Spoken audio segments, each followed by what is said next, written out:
I'm Matt Williamson. What's going on? At Williamson NFL. Give me a follow. Let's just dig right in. As we often do on these Tuesday shows, ones I record Monday night. That's what I'm doing now. They have not played the Monday Nighter yet, but we start with snap counts. And the Steelers only ran 52 snaps on offense. Frazier, Faltanu, McCormick, Siamalu, Rogers all played every snap. Not surprising. Metcalf played 43 of 52. Pete lasted 39 and wasn't great. I don't love that situation.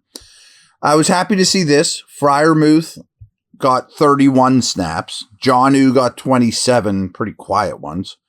Warren, 26, compared to Gainwell with 25. Thielen played 25. More on some of this stuff later.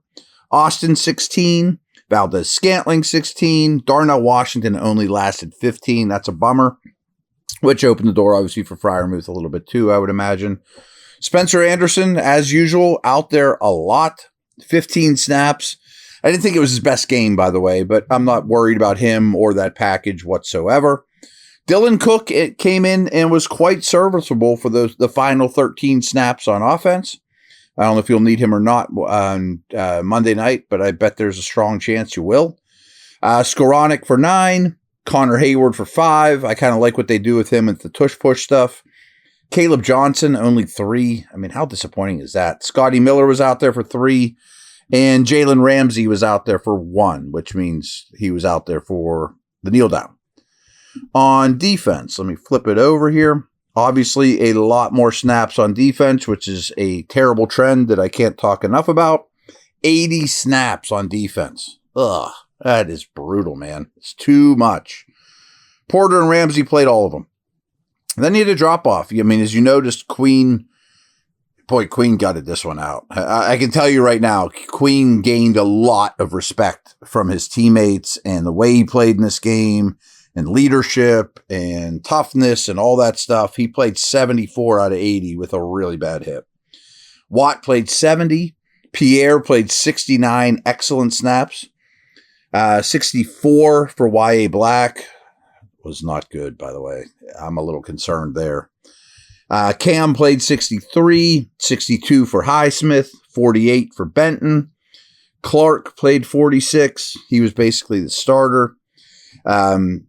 Odawenwo played 34. Nothing good about that. 34 for Peppers. So for him. Eccles, 33. Really strong.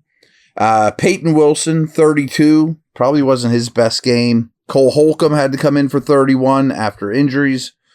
After Harrison's injured. Get to him in a minute. Herbig only played 27. I'm always going to be critical of that. I know that Highsmith and Watt are good players, but Herbig needs to play more than 27 snaps in a game when there's 80 plays on defense. Harrison only lasted 15. Logan Lee gave you 14 very nondescript snaps. 3 for Sawyer.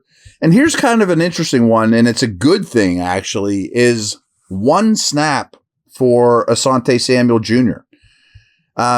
Now, that to me does not mean, oh, he's a bad player. You know, we have no faith in him. First off, you're not going to play with 3 corners very often against the Ravens, period. So that's not the best judge of, digging into your nickel and dime packages, etc. But the fact that Pierre and Eccles played so well, we didn't get the chance to evaluate Samuel. So, to be determined. I think that's a very good sign.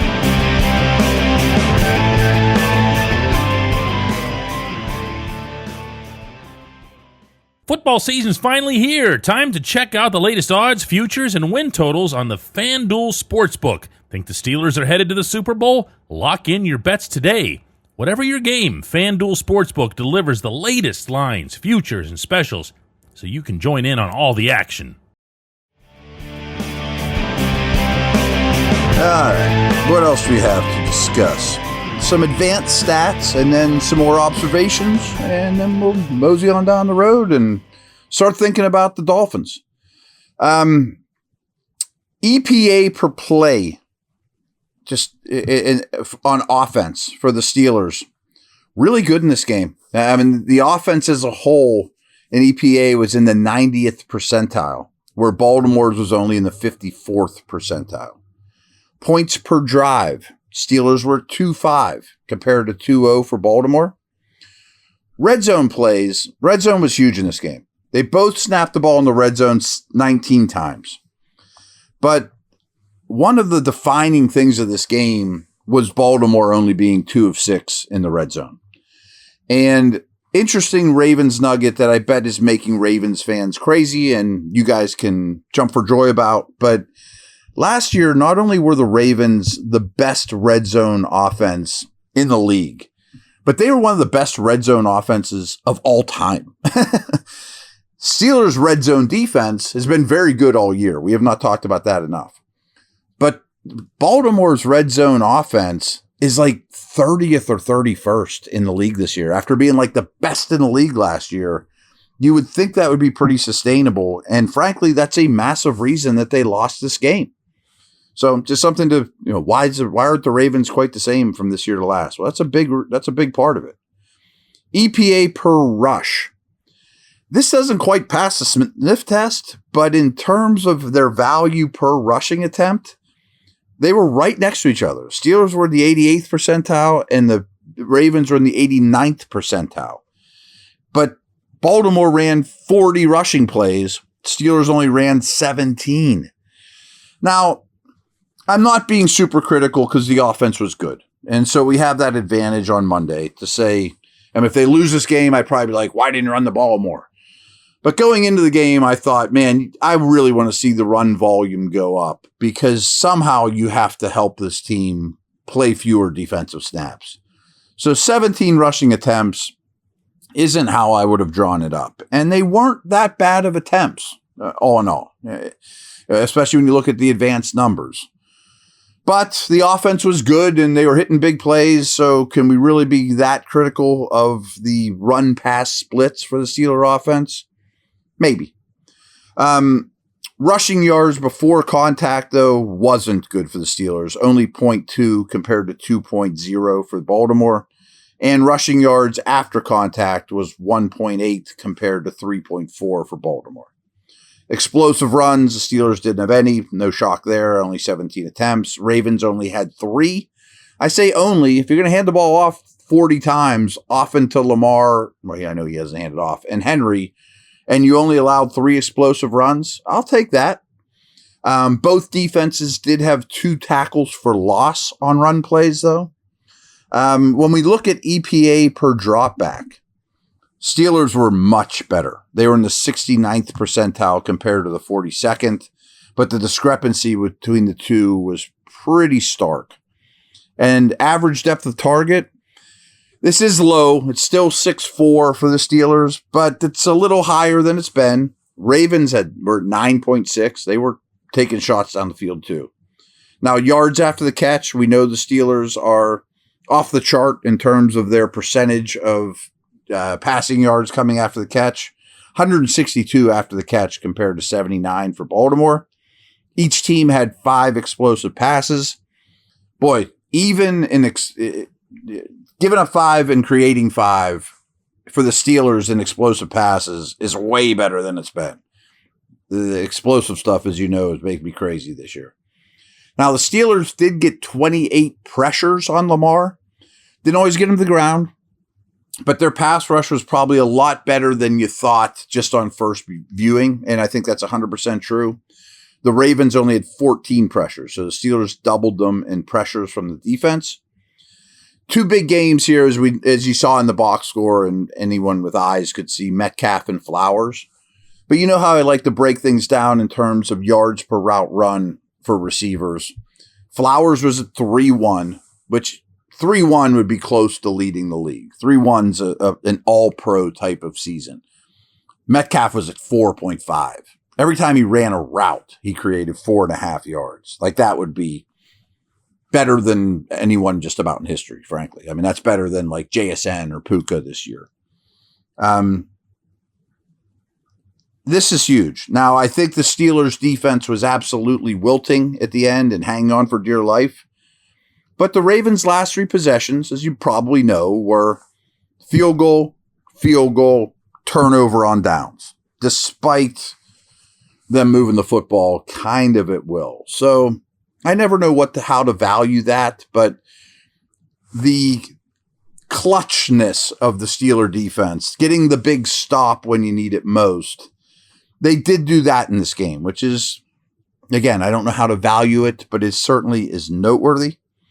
Now, I know pass rate over expected can be a little bit wonky and hard to explain. And frankly, I don't 1,000% expect or understand it either.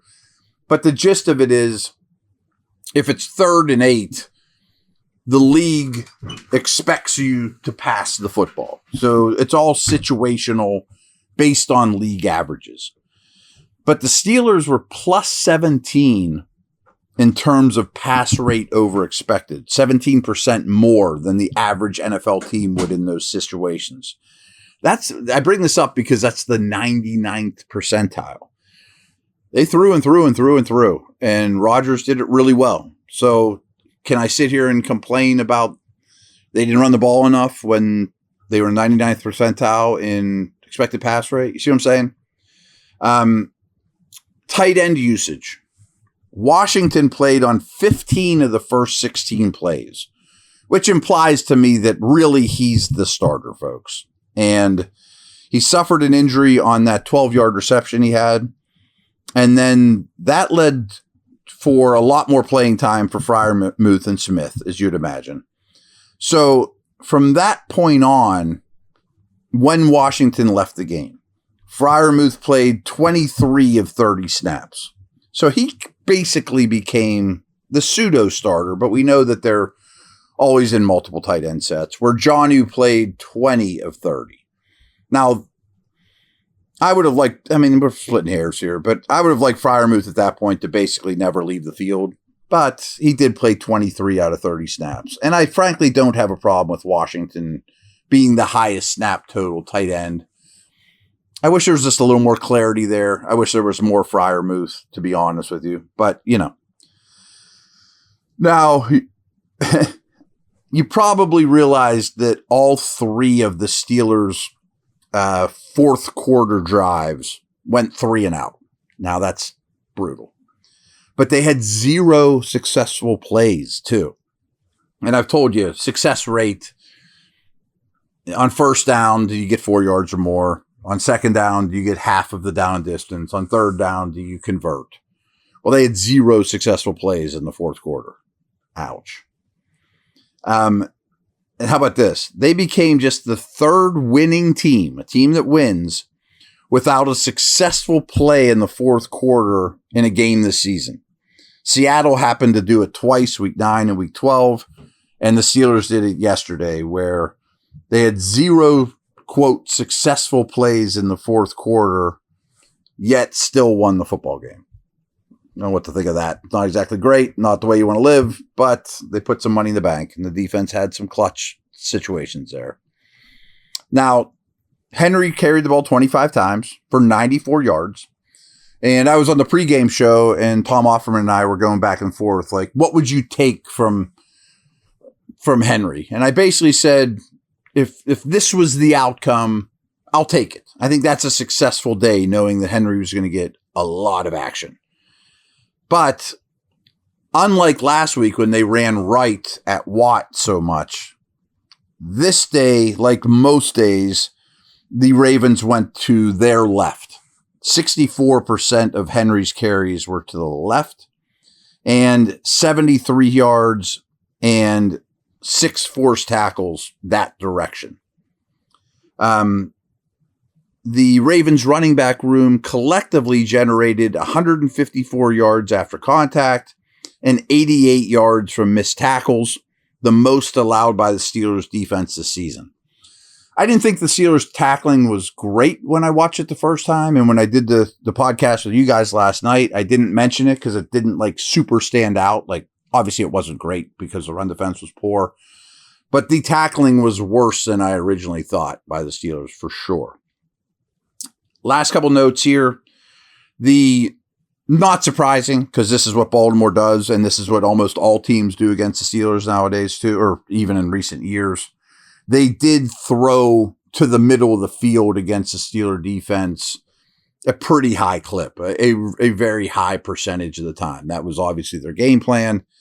And this kind of leads me to a couple guys here too. As I often do, got a short list of these players were better than I thought. These players were worse than I thought. And we'll start with the worst, I guess. Left side of the O-line, just when I was praising Siamalu, didn't play a very good game in this one. And as I mentioned when we were talking about snap counts, Pete didn't either. So left side of the O-line was worse than I thought. Y.A. Black was definitely worse than I thought. And frankly, I just thought the defensive linemen, not the edge guys as much, not named Cam Hayward, in the run game the last 2 weeks, no matter what kind of scheme they face, we're just going backwards way too much. And Black, you would think, would be better than that, but he's been moving backwards quite a bit in this game as well, getting pushed around. And why I mentioned middle of the field, I didn't think it was Ramsey's best game at all either. I mean, you rewatch this game and look kind of a step slow, to be honest with you, and that scares me. Now, is the rigors of the season starting to wear on him? I don't know. But we'll leave it on a good note here. Well, it's all a good note. Here's one. Better than I thought. Rodgers, for sure. Like I thought, I mean, I said last night, I think this is his best game as Steeler. But he was really, really good in this game. Upper level quarterbacking at all levels. That was great. Metcalf, too, did a lot on his own. Yes, he wasn't great at the catch point, but he played big boy football out there and really stepped up his game. Super encouraging. I mentioned the left side of the O-line. I thought the right side of the O-line was really good, actually. McCormick and Faltanu played excellent games. I mentioned Pierre, too. We're going to have a conversation about him in the offseason and whatnot, but he was very, very good. And I'm going to throw a Raven in there. Roquan Smith was all over the field when you rewatch this game. I mean, he had a to A+ type performance and was a star. Looked like one of the best linebackers in the league. That's going to do it. I'll probably do a mailbag tomorrow. I'm long overdue to take your guys' questions. I apologize for that. So maybe we can get that rolling along. All right, take care.